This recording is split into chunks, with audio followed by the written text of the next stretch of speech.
I'll say, turn it off. It's time to do your homework. And he'll say, just a minute, just a minute. 3 or 4 still at it hours an can hour pass later. and she hardly notices. The biggest challenge for us is setting limits. As part of our research on video games and kids, we talked to a lot of parents. For most, their first concern was not the content of their children's games, but how much time they spent on those games and how to set limits. Let's go. First, some perspective. Parents worry when a child seems so mesmerized by a video game that he loses track of time. It's definitely annoying when you have to call your child to dinner 3 or 4 times before he turns off the game console, but it's not necessarily a problem. Children and teens often have trouble transitioning between activities, especially when they're having fun. That's just how their brains work at this age. But parents sometimes misinterpret this type of behavior as anything from spite to laziness.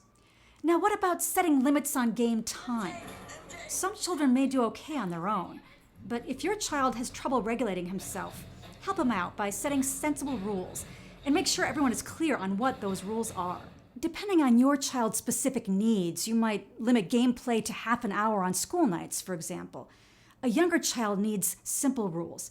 A teen's rules might be based on completing chores or homework. All game consoles and most computers now have built-in parental controls. Some allow you to limit the total amount of playtime per day or week. You can also buy PC software that sets time limits. Oh, wow! It's beautiful! If possible, keep game consoles and computers out of your child's bedroom. An alternative is to put a basket on the kitchen counter and have the kids deposit their game controllers, computer mice, or cell phones in the basket when they head off to bed. Bam! Research shows that electronics in the bedroom can interfere with sleep.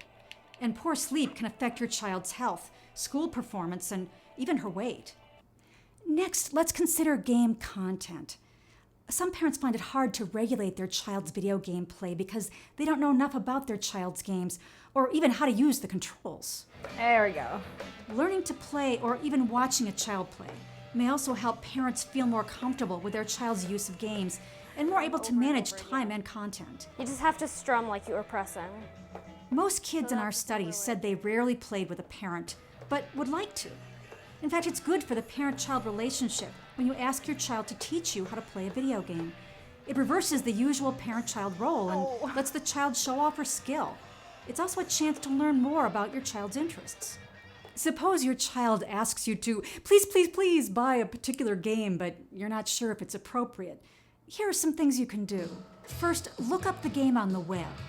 You might check the Entertainment Software Rating Board site at www.esrb.com.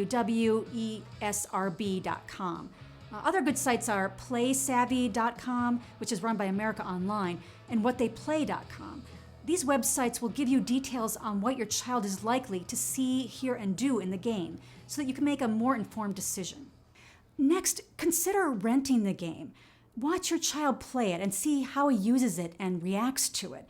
If you decide to buy the game, put it in a place where you can walk by now and then and watch your child play. If you have concerns, put the game away until your child is older.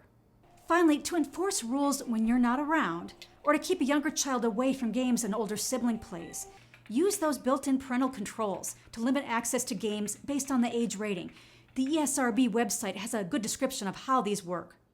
I'm Dr. Cheryl Olson.